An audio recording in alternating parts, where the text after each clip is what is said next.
Bonjour. Aujourd'hui, je reçois le groupe Woodwolf au studio ISQ dans le cadre du Festival d'été de Québec.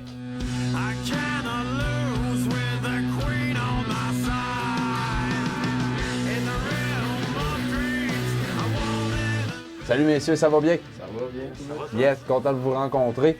Donc, Woodwolf, vous êtes deux, mais vous avez rien à envier comme des bands comme justement Red Fang qui fait aussi du stoner rock. Mais le fait d'être à deux, c'est-tu un défi supplémentaire ou c'est venu naturellement? Oui, c'est un défi parce que quand t'es full band, tu peux te permettre de moins remplir chaque personne, puis finalement tout le monde remplit sa part, puis ça le fait. Mais là, nous autres, il a fallu comme qu'on s'adapte pour remplir justement, pour que les tunes qu'ils aient l'air quand même complètes, qu'il n'y ait pas un manque ou de quoi. Puis au début, on a commencé, on a jamais ensemble, puis on cherchait un bassiste. Finalement, on le sentait moins, on se filait plus ensemble à deux, puis on a comme joué quand même longtemps à deux. Fait que quand on arrivait avec une bass, ben on le sentait un peu moins, ça le faisait pas, c'était pas ça qu'on cherchait. Fait que finalement, on s'est dit, ben là, regarde, les Black Keys ont commencé à deux, il y a plein de bandes qui sont deux, là, Royal Blood sont deux, tout ça. Fait que finalement, on a comme dit, ben on va faire ça, là, on va rester à deux, puis on va voir comment ça va. Puis finalement, ben on aime bien ça, mais oui, c'est quand même un défi de plus parce que... Faut apprendre à prendre la place. Lui est drummer et il fera pas de mélodie ben. Fait que moi, il faut que je remplisse pour que ça ait pas l'air trop vide sur tous les autres aspects. Justement, tu parlais de Ben, Royal Blood, Black Keys, il y a aussi Dead From Above 1979, puis Pictures Book, qui sont aussi des groupes duos qui font justement aussi des chansons qui essaient de remplir avec.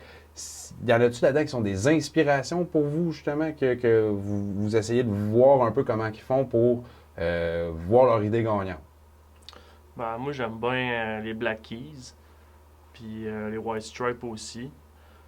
Il y a beaucoup de nos influences que c'est pas des bands à deux, mais tu sais que t'aimes beaucoup Royal Blood. Fait que, C'est sûr que on peut peut-être, mettons, des fois s'inspirer pour monter les tunes ou des fois des structures en se disant, mettons, bon, eux autres, ils font ça comment, vu qu'ils sont rien que deux. Là. Ça, c'est surtout, mettons, côté studio. Ouais. C'est sûr qu'on s'inspire un peu des duos, mais nos influences sont plus de bands qui sont pas des duos, généralement, je te dirais. Vous essayez de, mettons, prendre des idées qui vous influencent, justement, puis de les amener à deux, là, à la place. La formule à 4 ou 5 membres, on la connaît déjà. Puis la formule à 2, oui, elle a déjà été faite, mais... Elle est encore explorée. Ouais, c'est ça. Il y a de quoi aller chercher là qui n'a pas encore été abusé, disons. Okay. Justement, tantôt, vous parliez de studio un peu. Vous avez un album, Golden Road, qui est sorti. Quand on l'écoute, vraiment, là, le son, il coule du début à la fin. On a vraiment une bonne ligne directrice. C'était un album concept, ça, de Golden Road, ou c'est juste, on les a mis dans cet ordre-là parce que c'est ce qui était le mieux? C'est quand même assez concept parce que, tu sais, comme tu peux voir sur la liste des tunes, il y a 4 chapitres de Golden Road. Sur 11 tunes, il y a comme un thème, si on veut, c'est Golden Road. Fait que on a fait ça pour que ça se suive, puis sûr qu'entre ça, ben, on a rajouté, il y a des tunes qu'on fallait les placer à quelque part, mais... Oui, on voulait que ça s'écoute bien du début jusqu'à la fin. Comme les vieux groupes, là, t'écoutes un album de Pink Floyd, tu payes sur plus, tu l'écoutes jusqu'à la fin.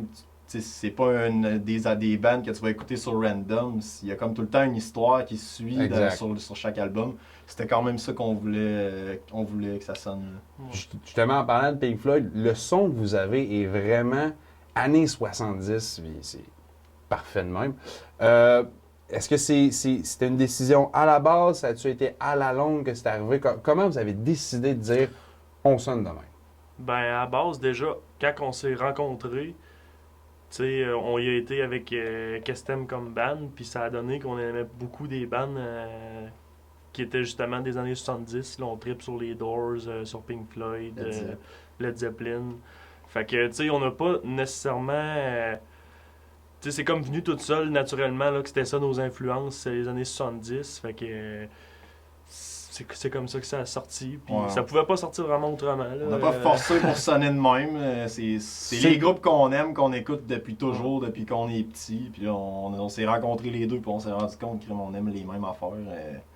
Ça sonne de même, tu sais, je veux dire, des fois je vais sortir un riff ou de quoi, puis ça va avoir les influences de ça, sans le vouloir. C'est dans le tout naturel. Je pense C'est que sûr oui, qu'on on force aime pas pour sonner de même. On aime le vintage, puis on voulait que ça sonne vintage aussi, puis c'est de même qu'on joue, c'est de même qu'on aime la musique, puis ça a été ça le résultat. Justement, vous allez aussi jouer au Festival d'été de Québec le 4 juillet à l'Impérial. Comment ça vous a été proposé, ce show-là?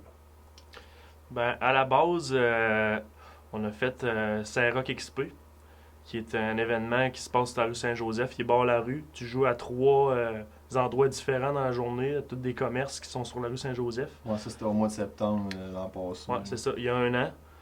Puis on a été approché pour jouer là. Moi, j'avais aucune idée que c'était une vitrine nécessairement pour le FEQ. On a joué là. On a rencontré les gens qui s'occupent du FEQ là-bas, Les organisateurs. les organisateurs. Puis un jour, on a reçu un email comme de quoi qu'ils nous demandaient si on voulait ouvrir pour April Wine dans l'Impérial. Fait que, Vraiment un lapin dans le chapeau qui est sorti de nulle part. c'est Une ça. belle surprise. Là. Puis comme tu disais justement, vous allez jouer avec April Wine à l'Impérial le 4 juillet. April Wine, on s'entend, c'est un groupe rock canadien qui a fait sa trace, qui a fait sa marque, qui fait justement son 50e anniversaire. Le fait d'être là-dedans, comment qu'on se sent? c'est un honneur, là. Pour vrai. Je m'attendais pas à vivre ça dans ma vie, là. C'est sûr qu'on veut que ça arrive, mais on croit pas vraiment que ça va arriver nécessairement. Mais... Ouais, quand lui, parce que c'est lui qui a reçu l'email du FAQ, je sais pas si c'est Louis ou Arnaud, mais il m'a comme renvoyé un message. Il était parti cet hiver en voyage. Moi, j'étais à la campagne pendant ce temps-là. Il m'a envoyé un message. Il me dit, man, ils veulent qu'on fasse la première partie d'April Wine à l'Impérial au festival d'été. Puis là, j'étais comme, ben non, tu me niaises. Là. C'est une farce. J'étais là, voyons, ils vont pas aller au Pitchella direct, là, puis j'étais là, April Wine, c'est comme des légendes. Là, En plus qu'Alex est un peu pince sans rire, fait que ça serait son genre de gag à faire. Là. Mais lui, là. le plus drôle dans l'histoire, c'est qu'il l'avait prédit. OK. Ouais, Là, j'y envoie ça. Là, il dit, je te l'avais dit. Ah, c'est excellent. Et les gars, merci beaucoup de votre temps. Je vous souhaite d'avoir du plaisir monstre là, à l'Impérial, d'avoir une foule excellente. En espérant vous revoir bientôt. Merci beaucoup. Yes, bonne gorgée de Merci. bière. Donc merci, c'était Merci. Fred pour ISQ Média.